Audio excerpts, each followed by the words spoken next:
pouco mais sobre a trajetória aqui desse pré-candidato incrível que é o Alceu Campos. Beleza, obrigado. Voltamos aqui para esse bate-papo incrível com o Alceu Campos e a primeira coisa que eu vou te perguntar agora é o seguinte, Alceu, você é cristão, certo? Correto. O que é a Bíblia para você? É o mapa do mundo. Há quem desacredite que a Bíblia é verdade, há quem diga que a Bíblia é mentira, mas a consequência dela vai vir para todos, queira ou não queira. Só acredita que eu nasci num lar evangélico e me desviei? Sério? Ficou desviado há muitos anos? Logo que eu saí de casa, eu só fui voltar para a igreja já quando eu estava... acho que quando eu voltei no exército. É porque eu passei alguma certa dificuldade na minha vida. Eu nasci num lar evangélico. Aprendi o que era ser cristão. Do jeito do meu pai. Eu não tinha contato com... Nunca tinha tido contato ali com Deus ou com o Espírito Santo na minha vida de jeito nenhum. Aí, quando eu passei dificuldade ao longo da minha vida, eu só posso atribuir a Deus e a palavra de Deus porque eu fiz voto falando direto com ele e foi assim que aconteceu na minha vida. Demorou 1 ano, 2 anos, 3 anos e aconteceu da forma que eu queria. Então, não tem como eu dizer, não existe um Criador. Foi daí que eu me debrucei em cima da palavra para entender o que era a Bíblia. Por isso, meus 2 filhos são voto. A minha mulher tinha uma dificuldade muito grande para ter filho. E eu botei ela para fazer exame. Eu fui fazer exame. O meu exame para saber se eu era fértil ou não é uma piada, mano. Não sei se eu posso contar aqui, mas é uma piada. Aí eu fiz exame, mostrava que eu era fértil, já minha mulher não tinha condição, não tinha filho de jeito nenhum. Aí eu fiz um voto com Deus, falei para ele que se ele me desse um filho, eu ia criar meu filho, eu ia dedicar minha vida a criar meu filho no caminho da verdade, que é a verdade que eu conheço, a Bíblia, a palavra de Deus, o Espírito Santo, Jesus. E ele me deu um filho, um homem, do jeito que eu pedi. Aí, meu filho, eu falei pra minha mulher bem assim, pra Isabela, ele vai ser um menino muito sozinho. Eu vou chegar cansado do trabalho, talvez eu não tenha tempo, toda atenção pra ele, talvez tu queira resolver coisa, ele vai estar sozinho. Quero ter uma filha mulher. Antes de eu sair do exército, quero ter uma filha mulher. E aí, porque a nossa idade permite a gente ter filho, daqui pra frente vai ficar mais difícil ter filho, a gente já vai ficar mais velho. Eu tive meu filho em 2019, tô com 32 anos agora e tá com 6 anos. Tive minha filha 1 ano depois, no mesmo dia que ele. Pedi para Deus uma menina, mulher, e o voto foi o mesmo. Dedicar minha vida a criar os 2 no caminho da verdade. Tive 2 filhos. Que bênção. Outros testemunhos que eu posso te contar, assim, que Deus se fez presente na minha vida, foi até mesmo conhecer minha mulher.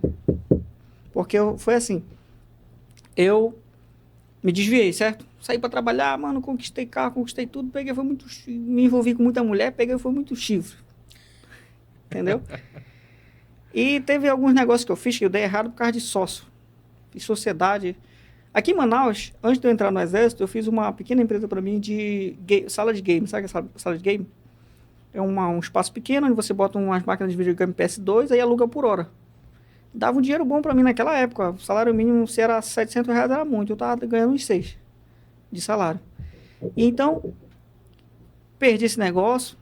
Voltei a trabalhar para os outros, fiquei aperreado. Aí, toda vez que eu estava aperreado, eu não tinha ninguém comigo. Não tinha mulher, não tinha namorada. Por mais que eu tivesse namorada quando eu estava com dinheiro, mas não tinha quando eu mais precisava. Entendeu? E eu fui lá no meu quarto. Aí, aconteceu que entrou uma mulher lá no meu quarto. Morava numa kitnet, assim. Entrou uma senhorinha lá, aquela senhorinha, bem senhorinha. Ela passou na minha... Eu cheguei do trabalho, aí eu sentei de noite na porta do meu quarto. E disse, eu vou descansar aqui rapidinho, daqui a pouco eu me levanto, amanhã eu vou pro trabalho, fazer alguma coisa. Quando eu acordei já era 5 horas da manhã, dormi na porta, lá de porta aberta. Quando eu acordei, entrou essa senhorinha no portão, ela foi direto, lá no meu último quarto da vila onde eu morava, nas kitnets lá, né?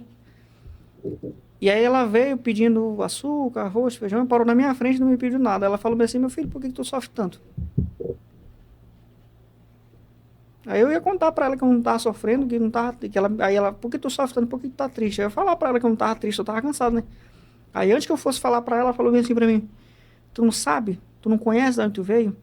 Tu não sabe se tu for dentro do teu quarto agora e falar com ele, ele vai te ouvir? Aí eu peguei, fiquei olhando assim, aí eu levantei lá da porta que eu tava sentado e fui pegar um pacote de cuscuz, que era o que eu tinha no meu fogão pra fazer café, né?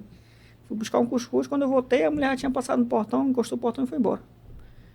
Aí eu entrei lá dentro do quarto, sem nada pra, assim, sem nada, mal o dinheiro do aluguel. Sem nada pra comer. Aí eu olhei pro céu e falei, Deus, se é verdade que isso existe, porque eu tava desviado, né? Se é verdade que isso existe, eu quero fazer uma prova contigo. Se o Senhor me der o que eu tô lhe pedindo, eu vou me reconciliar e voltar pra igreja. Aí eu pedi um emprego, que eu pudesse trabalhar e ter tempo pra ir pra igreja. Eu pedi uma casa e uma mulher. Tão indignado, eu vou usar esse termo, porque foi isso que eu tava tão indignado que eu falei assim, eu quero uma mulher que seja feia, mas que seja minha. Entendeu? Não me importa por beleza, só quero que ela seja minha e esteja comigo pra tudo, porque daí vier. Porque eu namorava muito, cara. Quando eu não tinha dinheiro, eu tinha muita namorada. Entendeu? E uma das razões de eu pegar muito chifre é porque eu tinha muita namorada. Aí, peguei, o tempo se passou. Anos depois eu tava no exército, entendeu? Então, um dia lá na minha casa, um tempo, eu acho que eu tava com uns 5 anos de exército, um dia lá na minha casa eu senti uma paz tão grande. Sabe o que é uma paz? Que eu olhei pro teto e falei bem assim, cara, a minha vida tem alguma coisa errada. A minha vida tá uma paz que eu não sei explicar. E a minha mulher do meu lado, deitado. O que eu fiz pra merecer isso? Aí eu me perguntei pra mim mesmo e lembrei do que tinha acontecido em 2011. Lembrei da velhinha entrando lá no meu corredor, eu falando aquilo lá no quarto. E aí eu disse, foi o que eu falei naquele dia.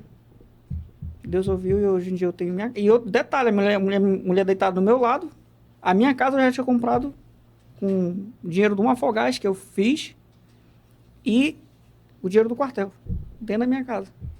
Eu estava naquele momento ali no melhor emprego, porque o quartel para mim era muito bom, o salário era bom, o tempo era bom, e eu estava dentro da minha casa.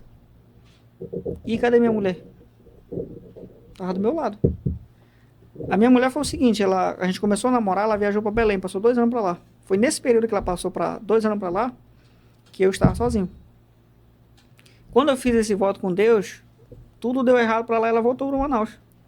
Nada por acaso, Hoje né? somos casados e a gente tem 2 filhos. Entendeu? Que bênção. As coisas que Deus faz na nossa vida, né? Mas tem um processo. Você tem Sim. que viver o processo. Não é simplesmente querer ou viver de qualquer jeito. Sacrifícios, né? Um detalhe que eu vou te falar. Eu me questionava com Deus, cara, se Deus me deu a casa, me deu o emprego bom que eu queria, cadê a mulher? A mulher tava, será que eu vou ter que deixar minha mulher para me procurar uma outra? E veio uma mensagem no meu coração ou na minha cabeça, não sei te explicar, só sei que vi umas perguntas na minha cabeça que só eu conseguia responder. Uma das perguntas que veio para mim foi assim, ó, será que não era para estar casada há muito tempo? Mas tu que é um safado sem vergonha? E nunca vai dar certo com mulher nenhuma? Como que tu queria que fosse a mulher? Eu comecei a desenhar, eu queria uma mulher que fosse assim, assim, assim, assim. Mas você é assim? E a minha mulher que voltou de Belém para morar aqui em Manaus, a gente começou a voltar a morar, ela se incluía em todas as características de uma mulher perfeita. O problema é que eu já estava querendo deixar ela porque eu não confiava em mulher nenhuma, porque eu tinha pegado muito chifre. Entendeu? Eu não conseguia confiar em mulher nenhuma. Por isso, às vezes, eu traía uma, traía a outra, deixava uma, deixava a outra. Eu consegui lealdade com ela porque foi a mulher que pagou um preço muito caro para ficar comigo, porque ela gostava muito de mim. Entendeu? Então, se eu não tivesse vivido esse processo para me conhecer, para poder exigir, não teria dado certo. A mulher que eu ia me casar, que é minha esposa hoje, talvez não teria casado com ela se eu fosse um cara que não tivesse me debruçado na palavra de Deus. Ido buscar o conhecimento do que é o casamento, o que é conviver a vida a dois, o que Deus quer que a gente, como a gente seja como casado, como namorado, como noivo. E eu fiz com ela todo o processo certinho. Namoramos, noivamos, casamos, construímos nossa casa, que já tínhamos a casa, só melhoramos ela para a gente ter filho. E eu sou o cara mais realizado do mundo.